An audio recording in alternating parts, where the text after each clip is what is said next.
ನಮಸ್ಕಾರ. ಈ ಡೈಲಾಗ್ ಹೇಳಕ್ಕೆ ಬರುತ್ತೆ ಅಂದ್ಬಿಟ್ಟು ಒಬ್ಬ ನಟನನ್ನು ಅಥವಾ ಯಾರನ್ನಾದರೂ ಹರ್ಟ್ ಮಾಡುವಂಥ ಕೆಲಸ ಯಾವತ್ತೂ ಆಗಬಾರ್ದು.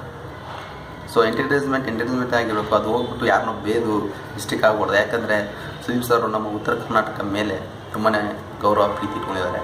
ಸೊ ಏನೋ ಮಿಸ್ಟೇಕ್ ಮಾಡಿ ಅವ್ರ ಮನಸ್ಸಲ್ಲಿ ಎಲ್ಲೋ ಒಂದು ಕಡೆ ಬ್ಲ್ಯಾಕ್ ಡಾಟ್ ಬರೋ ಥರ ಮಾಡ್ಬೋದು ಅಂತ ನನ್ನ ಅನಿಸಿಕೆ. ನಾನು ಉತ್ತರ ಕರ್ನಾಟಕದವನೇ ಇಲ್ಲ ಅಂತ ಹೇಳ್ತಿಲ್ಲ. ಸೊ ಡೈಲಾಗ್ ಬೇಕು ಅಂದರೆ ಆ ಡೈಲಾಗ್ ಹೇಳಿ ಪರವಾಗಿಲ್ಲ, ಆದರೆ ಇನ್ನೊಬ್ರಿಗೆ ಹರ್ಟ್ ಆಗೋ ಥರ ಇರಬಾರ್ದು ಅಷ್ಟೇ.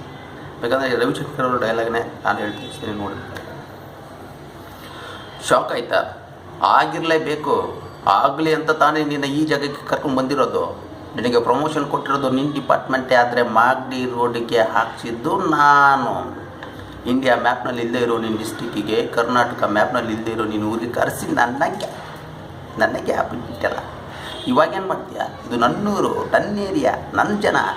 ನಾನು ಬೆಂಗಳೂರಲ್ಲಿ ಗುಡುಗಿದ್ರೆ ಉಡುಪಿ ಮಂಗಳೂರು ಹಾರ್ಬರ್ ನಡಿಗೆ ಹೋಗುತ್ತೆ. ಕೈ ಎತ್ತಿ ತಟ್ಟ ಅಂದರೆ ರಿಯಲ್ ಎಸ್ಟೇಟ್ ಎಗರಿ ಹೋಗುತ್ತೆ. ಇದು 6 ಮುಖ ಕೋಟೆ ಕಣೋ. Thank you.